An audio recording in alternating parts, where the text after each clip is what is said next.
And this is after the 50-minute mark. 50 Shades Freed, which is again the third movie. Anyway, if you're following along, you're following along. 50 Shades Freed after 50 minutes.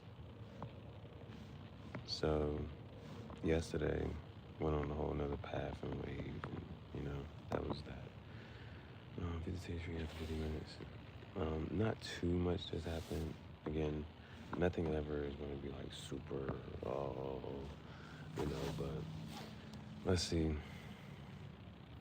The 40-minute mark was, she went out for drinks.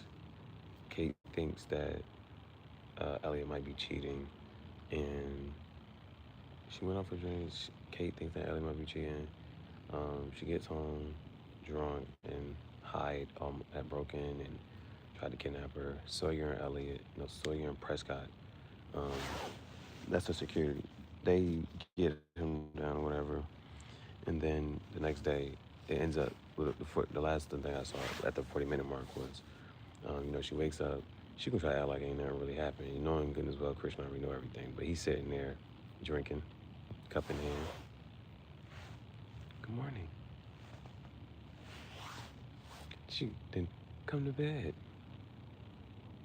He kisses. So he does the. She thinks that she might get a kiss on she might get a kiss, but kiss on the forehead. He's like maybe later. Next little thing goes to the shower.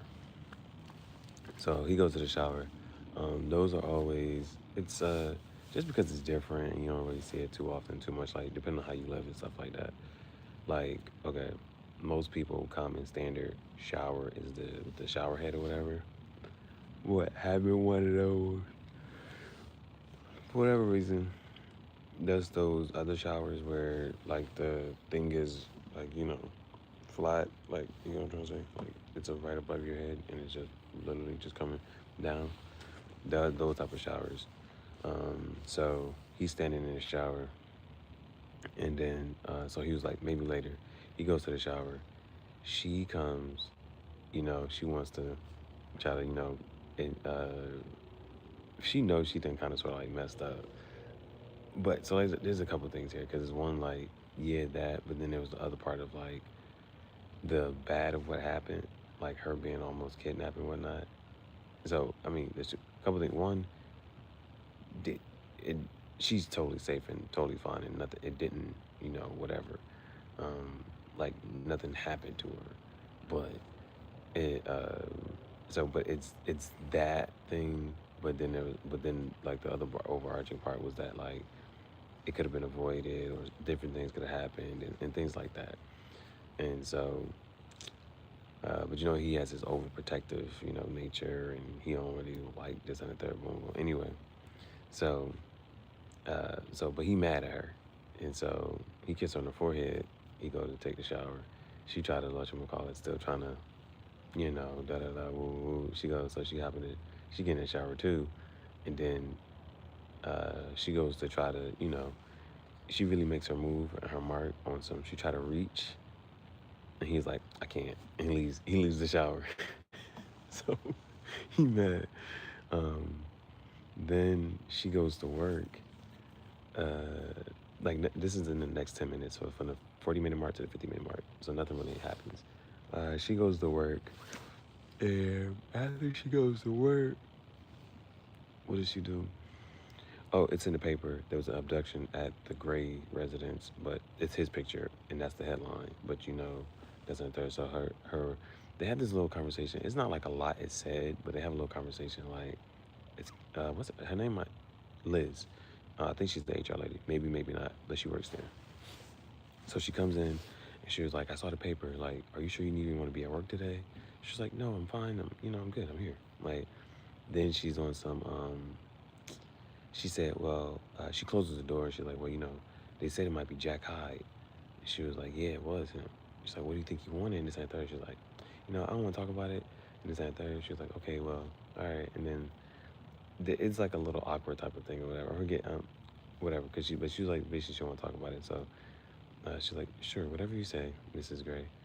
So, oh, oh, oh, oh. I think because there was this other little thing like whoever the one person like because now she's a senior fiction editor or something like that. She got mind you she got two promotions. She got one promotion. She got another promotion. She wasn't even at work. Got another promotion. Dude's like, you wasn't even here. You got a promotion, bro. So I think she's like chief fiction editor or something like that. Either way, there was one little. These are just small little interactions. There was one little part where I think the one guy who like runs the meeting or whatever for the publishing company, his name is like Jerry Roach or something like that. And so they have a whole thing where she calls him like Mr. Roach, and he was like, "Call me Jerry," you know. So, but that's also kind of sort of like I'm just noting it because it was like popped up. So in the conversation, she was like, "Well, what am I going to tell Mr. Roach?" And she was like, "I'll talk to Jerry later." And then she was like, "Okay, whatever you say, Mrs. Gray." And so it was just one of those like, you know, for the most part, most people. I'm not sure how it's going to go, but you kind of understand like the lady said, "You got a promotion. You wasn't even here." Mind you, the way she got it, and now technically her boss did come on to her, but she did end up going to the meeting. She stood in for him. She was his understudy, and she made some. Remember her Arthur. She had another Jane. He was like, your Arthur got like 200,000 hits online, and so like it was like she actually had a good suggestion and take and a course of action, and so like they can actually scale that up. Like her Arthur is doing really well. The one that she chose and picked, it was a if it wasn't for her, it was her idea, her suggestion, and knowing all that pre-work. It's the I don't know too much about like the paralegal and then the lawyer. The paralegal does all the necessary work. The lawyer is the one that does the stuff in court, and so, but it's like if the lawyer didn't go, the paralegal technically could just stand in. So it was like and do as well or better of a job type of thing. It's one of those type of things. So either way, what happens from there? She goes, oh, they're at work. She's like, I'll talk to Jerry later. And I was just saying that because she says it on a first name basis. So you can kind of sort of maybe, I'm not sure. I think this is the last movie or in the series, in the trilogy. So I'm not sure how, whatchamacallit, but you could, if certain things were to go a certain way, you could tell like there could be jealousy in the workplace with people who worked there longer than her. And she has a senior job title and position, you know, and it all is relatively fast and effortless type jump. So that's just one of those, right? She gets a she gets a comparison. She's new. There's people who've been working there for whatever many this and the third, and she gets a senior level position quickly, fastly, another promotion without even wasn't even at work, like barely like it's those type of things, right? But it's like the jealousy could be there, and then her calling certain people on a first name basis, and most people call that person on like they're not even that close, or just the person not even cool with them to be whatchamacallit. So like it's that type of thing. So there was that. There was that at the work, and then after that, it was. Um, I think she goes back home, and so when she go back home, she's like, "Hello," this and third. He's like, "Welcome home, Anastasia." So it's Christian. Christian comes downstairs, shirt off, with the red blindfold, and she was like, "Some. Thought you was mad at me." He was like, "Turn around. We're going to the playroom." So they get up to the whatchamacallit. It's nothing. It's very like she be over exaggerating certain stuff that I don't be thinking should be over exaggerated. She be over exaggerating things I don't think we should be over exaggerated. But what does she do? Um, okay, think. Come on. Think. What does she do? She ends up. Oh, so mind you, she has a code word. Like that's what her code word should be. So he don't even do nothing for real. He puts her on this one little thing that like arms and legs facet to this one little thing or whatever. Um, and then he gets one of the vibrators and he just be playing. It don't be nothing. So then she's like red. I'm like, yo, whatever. Then they have a whole little talk about the whole uh, her doing this and the third, and she lied about da da da woo woo woo, and she just wants to. She was like she just wants to see her friends and da da da. So they have again their problems don't really be problems. Their problems don't really be no type of nothing. So there's that.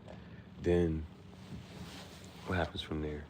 She, damn, what did she do? Um, it was that they go to a playroom. Is that she says red? That's her first time ever saying red. And for me, I felt like that was just like super simple. Like what? Like it wasn't nothing crazy. He was just teasing her. Literally, he was just teasing her. But the script says, "I'm gonna drive you wild." This jump was just it was that, bro. And then so, but she does mention, oh, she just wanted to see her friends. So once what happens after that? They go back and forth with the whole, about how things were.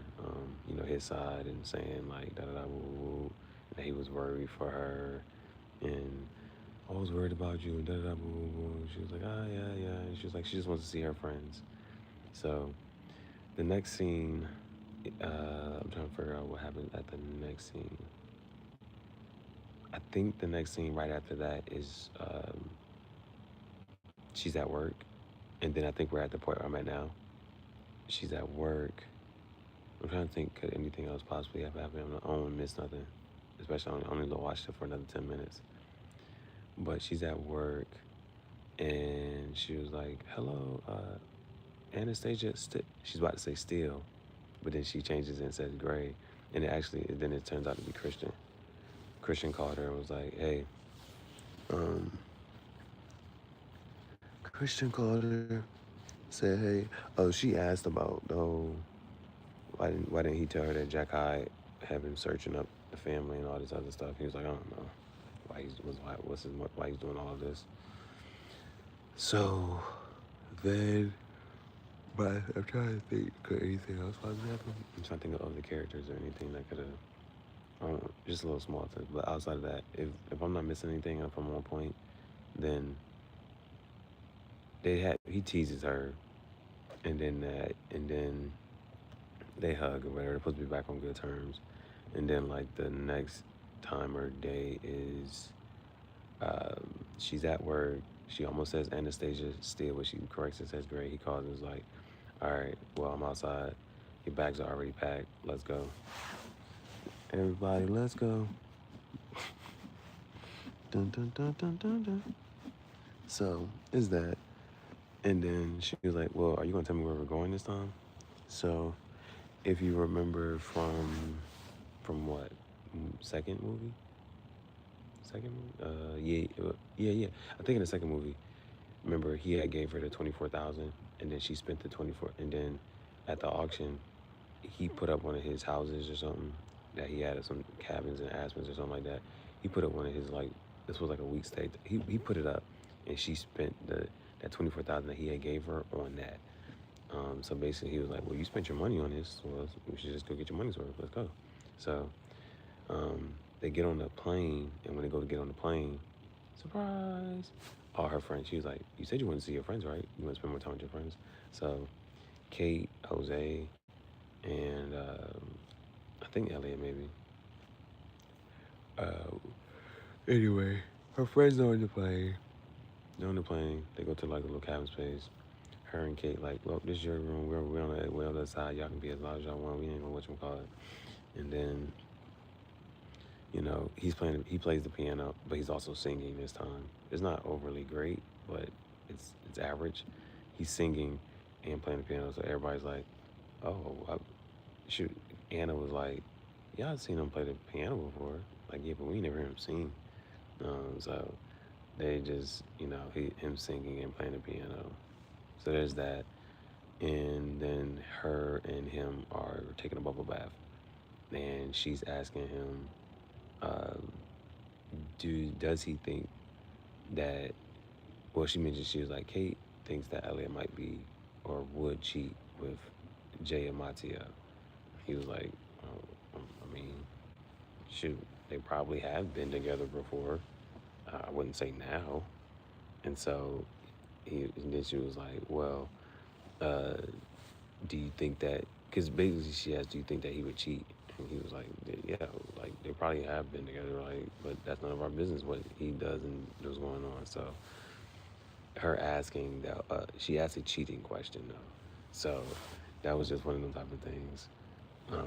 and they're in a bubble bath. So it's it's just one of them things where it's like the answer to the question could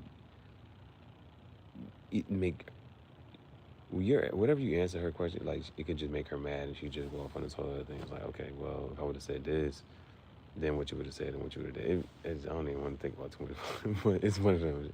Her asking that cheating question was just anyway. So, because there's not always like there's nothing wrong with the question, but it's like some people just can't handle an answer to a question. So it's like, why would you ask this knowing it just be a thing. So it was that, and he said, yeah, it ain't none of our business for real. But yeah, they're just taking up there in a bubble bath, having a conversation. So this is 50 minutes. This is 50 Shades Freed after 50 minutes.